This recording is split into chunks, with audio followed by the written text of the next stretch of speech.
Good morning, students. I hope you all are fit and fine at your home. So students, as you all know, your post-midterm exam will be from 15th February and first exam will be of EVS, right? Yes. So this time only objective assessment will be there. Means only multiple choice questions will be there in your question paper. Okay students? So students, which chapters are coming in your exam? Yes, chapter number 7, adaptation in animals, and chapter number 8, reproduction of animals. These two chapters are coming in your post-midterm exam. Okay? So today, first we will revise both the chapters and then we'll discuss some question answers. Okay? So the first chapter for your exam is chapter number 7, adaptation in animals. So now we are going to revise the key points of this chapter. Okay students? So students, what is a habitat? Yes, the place or an environment in which an animal or a plant lives is called its habitat. Next is adaptation. Students, adaptation is a slow change in the habit of the living beings to live and survive. Okay, now students, do you remember what are the 5 groups of animals on the basis of their habitat or environment?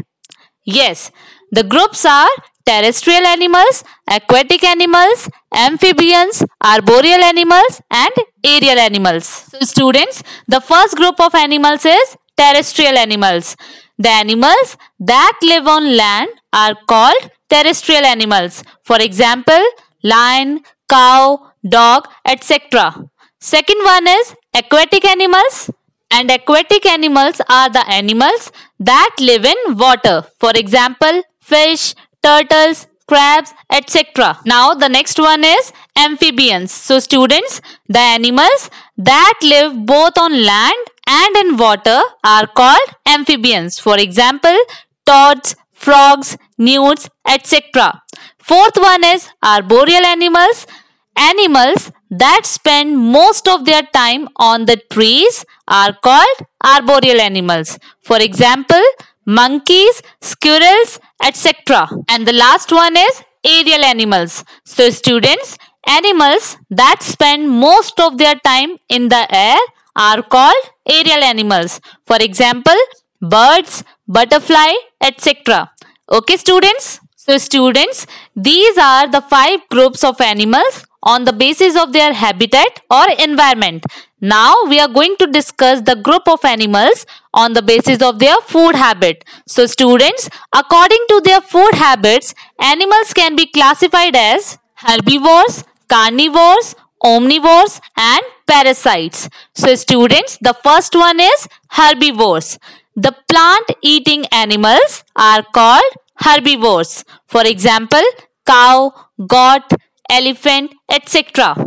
Second one is carnivores. So students, the flesh eating animals, or we can say the meat eating animals, are called carnivores. For example, lion, fox, wolf, etc.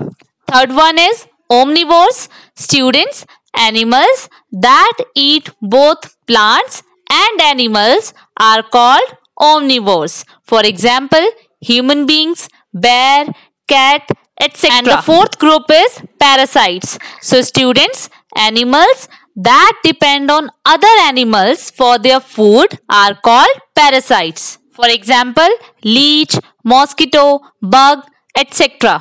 Okay students? So students, these 4 groups of animals are there on the basis of their food habit. Okay? So this was all about the chapter number 7, adaptation in animals. And now we are going to revise chapter number 8, reproduction of animals. So students, what is reproduction?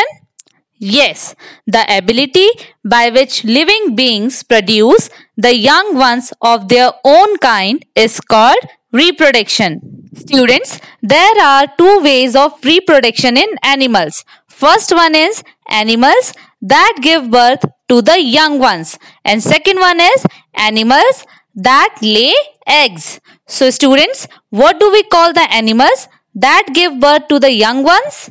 Yes, we call them mammals or viviparous animals. For example, cow, goat, tiger, elephant, dog, etc. These animals give birth to the young ones. Okay?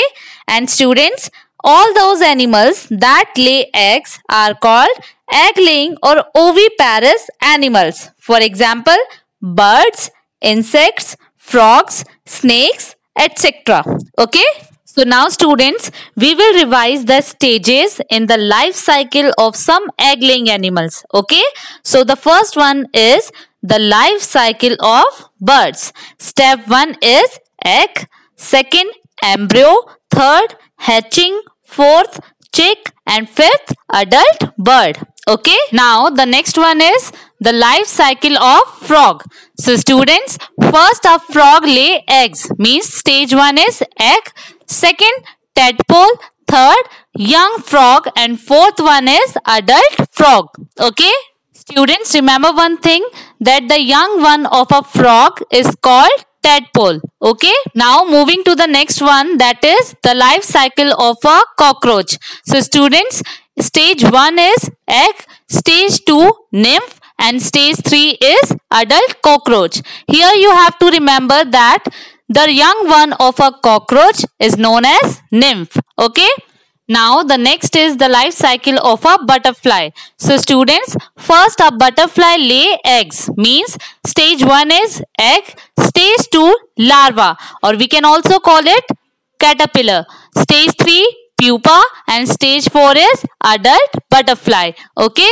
Students, larva is also known as a caterpillar. Okay? So this was all about chapter number 8. Now we will discuss some one-word questions. Okay? And you just have to give me answer in one word. Okay? So the first question is, the winter sleep of animals is called. Yes, the answer is hibernation. The winter sleep of animals is called hibernation. Second one is, a nymph is the young one of a. Yes, students, the correct answer is cockroach. A nymph is the young one of a cockroach. Okay? Now the next question is, animals that spend most of their time in the air are called. Yes, students, the correct answer is aerial animals. Very good. Now the fourth question is, the animals that live both on land and in water are called. Yes, students, what is the correct answer here? Very good. Amphibians. Now the next question is, monkey is an.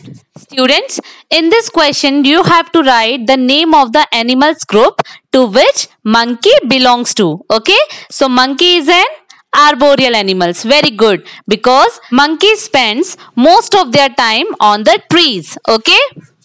Now the next question is, animals that give birth to the young ones are called.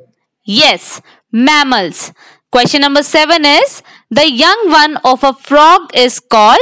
So students, the correct answer is tadpole. A tadpole is the young one of a frog. Okay? Now, question number 8 is, the flesh-eating animals are called, and the answer is carnivores. Now, the question number 9 is, the tadpoles breathe underwater through. Yes, students, the correct answer is very good, gills. Now, moving to the next question, that is the ability by which living beings produce the young ones of their own kind. Yes, students, the correct answer is reproduction. Very good. Now, question number 11 is, the two animals that hibernate are. Students, the correct answer is snakes and lizards. Okay? Question number 12 is, the egg-laying animals are called. The correct answer is oviparous animals. Now question number 13 is, animals that depend on other animals for food are called. Yes, students, the correct answer is parasites. Okay.